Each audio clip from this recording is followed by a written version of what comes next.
Olya আউলিয়ার ব্যাপারে বলবেন, প্রকৃত ওলি কারা? শাহজালাল, শাহপরান রাহিমাহুল্লাহ সহ বাংলাদেশে যাদের ওলি বলা হয় তাদের ব্যাপারে কি বলবেন?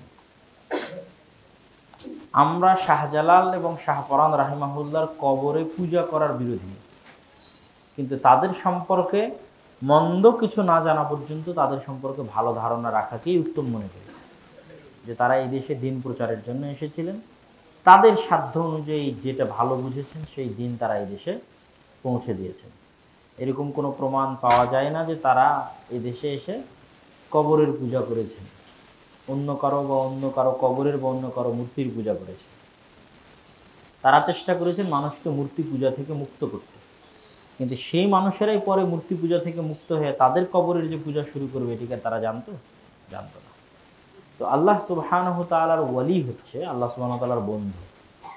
প্রথমত যারা ফরজ আদায় করে, এটা হলো 1 নাম্বার, নিয়মিত ফরজ আদায় করে, ফরজ মিস দেয় না। ফরজ আদায়ের পাশাপাশি যারা অতিরিক্ত নফল এবং সুন্নাত আদায় করে, তারা অতিরিক্ত নফল এবং সুন্নাত আদায়ের মাধ্যমে আল্লাহর প্রিয় হতে থাকে। প্রিয় হতে হতে তারা একসময় আল্লাহ সুবহানাহু ওয়া তাআলার ওয়ালি হয়ে যায়, আল্লাহ সুবহানাহু ওয়া তাআলার বন্ধু হয়ে যায়। কিন্তু যে ফরজই আদায় করলো না বলে আমার নামাজ পড়া লাগে না, আমি মনে মনে নামাজ পড়ি, সে তো ওলি না, সে তো কাফের, শয়তান। ওলিউশ শয়তান, শয়তানের দোস্ত। তাহলে ওলি হওয়ার প্রথম শর্ত কি? ফরজ আদায় করতে হবে। ফরজ আদায়ের পাশাপাশি অতিরিক্ত নফল এবং সুন্নাতের ভিত্তিতে মানুষ কি হয়? আল্লাহ সুবহানাহু ওয়া তাআলার ওলি হয়। আউলিয়া ওর রহমান, রহমানের ওলি হয়। আর যারা ফরজ আদায় করে না, রাসূল সাল্লাল্লাহু আলাইহি ওয়াসাল্লামের সুন্নাত অনুযায়ী চলে না, আল্লাহ রসুলের সুন্নাত অনুযায়ী না চলে, ফরজ অনুযায়ী না চলে, একমাত্র শয়তানেরই ওলি হওয়া সম্ভব। আল্লাহর ওলি হওয়া সম্ভব নয়, শয়তানের ওলি হতে পারে। নাসিম হিজাজি ইনায়াতুল্লাহ আলতামাশ লিখিত ইতিহাস নির্ভর উপন্যাসগুলো কি বিশুদ্ধ? আমি পরামর্শ দিব ইতিহাস জানার জন্য নিরেট ইতিহাসের বই পড়া উচিত। উপন্যাস এমন একটা জিনিস যেখানে চরিত্র তৈরি করতে গিয়ে মিথ্যা বলতে হয় এবং লিখতে হয়, না হলে চরিত্র তৈরি হয় না, এবং তখন এটার পাঠক সমাজে গ্রহণযোগ্যতাও পায় না এবং পাঠক ওটা পড়বেও না। ফলত চরিত্র তৈরি করতে গিয়ে সত্য মিথ্যার সংমিশ্রণ তৈরি হয়। কেউ যদি নিরেট পাঠক হয়, সত্যি ইতিহাস জানতে চায়, তাকে নিরেটভাবে ইতিহাসের বই পড়া উচিত। উপন্যাসের মাধ্যমে ইতিহাস শেখার দরকার নাই। উপন্যাসে যদি কোনো চারিত্রিক বিকৃতিগত কোনো বিষয় না থাকে তো এমনিই পড়তে পারে উপন্যাস, ইতিহাস শেখার জন্য না।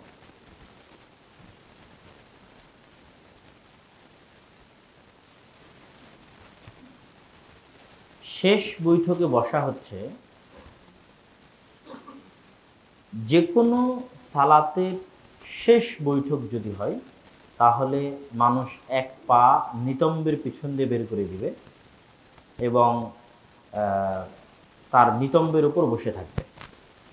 আর যদি 2 রাকাত সালাতের পরের বৈঠক হয় এবং এটা শেষ না হয়, যে কোনো 4 রাকাত বিশিষ্ট সালাতের মধ্যের 2 রাকাত হয়, তাহলে সে পায়ের পাতার উপরেই বসবে, পা বের করে দিবে না। আমার ছোট বোন আমার বাবাকে, আর এই বিষয়ে আরও ভালো জানার জন্য শেখ আব্দুর রাজ্জাক বিন ইউসুফের যে বইটা আছে রাসূল সাল্লাল্লাহু আলাইহি ওয়াসাল্লাম সালাত বনাম প্রচলিত সালাত, এটা অবশ্যই রাখার চেষ্টা করবেন।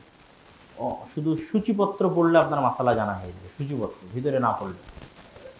আমার ছোট বোন আমার বাবাকে আর আমাকে না জানিয়ে এক বিবাহিত ছেলের সাথে পালিয়ে গিয়ে বিয়ে করেছে। বিয়ের সময় আম্মুকে অনেক বুঝিয়ে নিয়ে গিয়েছিল, বোন এখনও বাসায় আছে, আব্বুকেও এখনও সে ম্যানেজ করে ফেলেছে। এই অবস্থায় বোনকে কি আবার বিয়ে দিতে হবে? জি, যেহেতু ছেলে বিবাহিত আছে মানে সে আরেকটা বিয়ে করতে পারবে না, এটা কখনোই নয়। একজন বিবাহিত মেয়ে আরেকজনের সাথে যেতে পারে না, কিন্তু যেহেতু ছেলে বিবাহিত সেহেতু সে 2য়, 3য়, 4র্থ পর্যন্ত স্ত্রী গ্রহণ করতে পারবে। অতএব আপনার বোনকে আপনার বাবার অনুমতিতে উক্ত ছেলের সাথে বিয়ে দেওয়াতে কোনো সমস্যা নেই, বরং তাদেরকে হারাম থেকে বাঁচাতে চাইলে বিয়ে দেওয়াই উচিত। আমরা 3টা প্রশ্ন মুখে নিতে পারি। জি, ওয়ালাইকুম আসসালাম।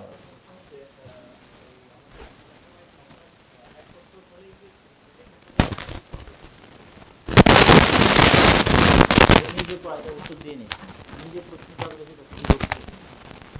এক বছর অতিক্রম হওয়ার জন্য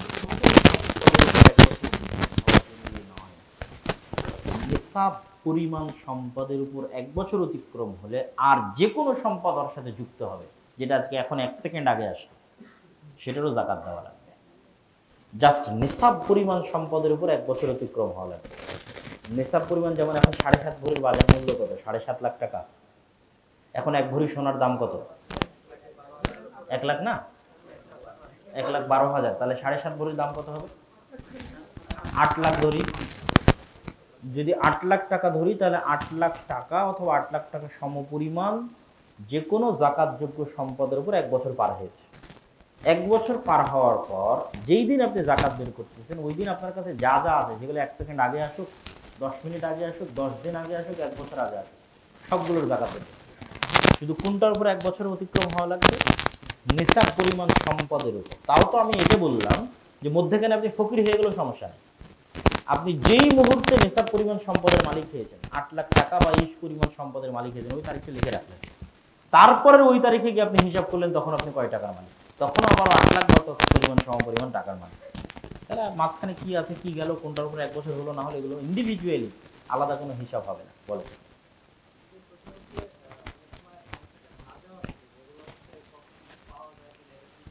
যে কোনো টাকা মানুষকে ধার দেওয়া আছে, এই ধার দেওয়া টাকাকে 2 ভাগে ভাগ করতে হবে। পাওয়ার সম্ভাবনা আছে অথবা নাই। পাওয়ার সম্ভাবনা নাই বাদ, মাইনাস। ওটা যেই দিন পাওয়া যাবে সেই দিন দেখা যাবে। পাওয়ার সম্ভাবনা আছে, 99% সম্ভাবনা আছে আমি ফেরত পাবো, এখনই জাকাতের সাথে হিসাব করে নিয়ে বের করা ভালো। কেন? ওই টাকার আসলে মালিক আমি, ঠিক আছে? কেননা যে পারিবারিক প্রয়োজনে নিয়ে গেছে, ও কিন্তু জাকাত থেকে মাইনাস করে দেবে, যে ওর জাকাতের হিসাব থেকে মাইনাস করবে, যেটা আমার লোনের টাকা, আমাকে পরিশোধ করতে হবে। তাহলে ওই টাকার মালিকটা আপনি। তাহলে যেহেতু ওই টাকার মালিক আপনি, সেহেতু আপনার টাকার মধ্যে থেকে টাকার জাকাত বের হওয়া উচিত। তবে এখানে দুটো ওয়ে ওলামা ইকরাম বলেছে, কেউ চাইলে ইনস্ট্যান্ট বের করতে পারে, আবার কেউ চাইলে যেই দিন ওই টাকাটা বের হবে সেই দিন ওর ওপর যতটুকু জাকাত বাকি থাকে ততটুকু আদায় করে দেবে। যে আমি একজনকে 50,000 টাকা ধার দিয়েছিলাম, আজকে আমার কাছে যা টাকা আছে আমি জাকাত দিয়ে দিলাম, আর 50,000 টাকা আমার স্টকে থেকে গেল। এবার যেই দিন আমি 50,000 টাকা পেলাম, আমি জাস্ট ওটার 2.5% কত হয় সেটা ওই দিন ইনস্ট্যান্ট দিয়ে দিলাম টাকা। এটা তো কোনো সমস্যা নেই।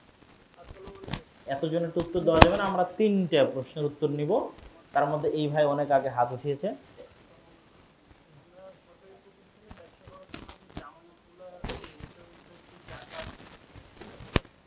জামানত মানে সিকিউরিটি মানি না? এই সিকিউরিটি মানি তো ফেরতযোগ্য। ফেরত নিশ্চিতভাবে ফেরতযোগ্য হলে এইটার কিছুক্ষণ আগে যে উত্তর দিলাম একই উত্তর এটার জন্য প্রযোজ্য। আপনি চাইলে এখনই জাকাত বের করতে পারেন, চাইলে যেই দিন আপনি সিকিউরিটি মানি ফেরত পাবেন ওই দিন অতীতের সব বছরের জাকাত দেওয়া লাগবে, মানে যত বছর বাকি থাকবে। কেননা ওই টাকার মালিক আপনি। জি বলেন।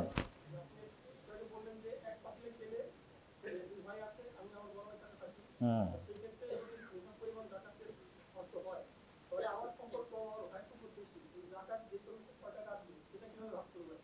সবগুলো মিলে একসাথে যোগ করবেন। হ্যাঁ, হ্যাঁ, হ্যাঁ, সবাই মিলে দিলেই তো হলো, ভাগ করে দেওয়া লাগবে না তো। মানে আপনার সম্পদ 5 লাখ, আপনার ভাইয়ের সম্পদ ধরেন 3 লাখ, 5 3 8 লাখ। 8 লাখ সম্পদে যদি আমার 2.5% ফেলি কত আসে? 20,000। ক্যালকুলেটর যদি মারে দেখা যায় 20, দেখেন 10,000 15,000 20,000 যেটাই আসুক, এই 20,000 টাকা এখন সবাই মিলে জাকাত দিবেন। এটা তো আর ভাগ করার দরকার নাই যে নাও ভাই তুমি এটা দাও আর আমি এটা দিই। 2 ভাই মিলে পরামর্শ করবেন যে 20,000 টাকা আমরা কোথায় কোথায় দিব। বুঝেন নি? টাকাটা দিলেই হলো, কাউকে কতটুকু দেওয়া লাগবে না। জি জি ভাই। হ্যাঁ, সবাই কথা বললে বিশৃঙ্খল হবে। এখনো আমার আপার জমি আলাদা হয়নি, আমরা 2 ভাই একসাথে আছি, কিন্তু আমি ঢাকাতে আমার পরিবার নিয়ে বছরকে বছর আছি। আমি বাড়িতে তো এরকম যাই না, সেক্ষেত্রে আমাদের সম্পদের কিভাবে জাকাত? আপনারা তো তাহলে আলাদাই খাচ্ছেন, আলাদাই থাকছেন। আমি তো আগেই বলেছি যে যারা আলাদা থাকবে, আলাদা খাবে, তারা তাদের সম্পদের আলাদাই জাকাত দিবে। এটা সবার আগে বলে দিয়েছি। তো ঠিক আছে, আমরা সবাই বৈঠক শেষে আরও যদি কারো কোনো পার্সোনাল প্রশ্ন থাকে সাক্ষাতে জিজ্ঞেস করবেন, সমস্যা নেই। জি, ইফতারের পরে যেটা আমরা এখন বলি জাহাবাজ জামা ওয়া আবসাল্লাতিল উরুক ওয়া সাবাতাল আজর, ইনশাআল্লাহ ইফতারি শুরু হবে বিসমিল্লাহ দিয়ে, আর এটা ইফতারির পরে, মানে মাঝামাঝিতেও বলা যায়। জি বসেন একটু বসেন। সালাম ফেরানোর আগে কোরআনের যে আয়াতগুলো আসে আসছে আব্দুল্লাহ থেকে যে লা ইলাহা ইল্লা আনতা সুবহানাকা ইন্নী কুনতু মিনাজ জালিমিন অথবা যতগুলো কোরআন আয়াত আছে এগুলো পাঠ করা যাবে মানে সালাম ফেরানোর আগে পাঠ করা যাবে, সিজদায় আর রুকুতে পাঠ করা যাবে, ফরজ না নফলের ক্ষেত্রে নফল যেমন সকল সালাতে, সকল সালাতে সালাম ফেরানোর আগে কোরআন এবং হাদিসের সব দোয়া পড়া যাবে। আমরা সবাই বৈঠক শেষে দোয়া পড়ি সুবহানাকা আল্লাহুম্মা ওয়া বিহামদিকা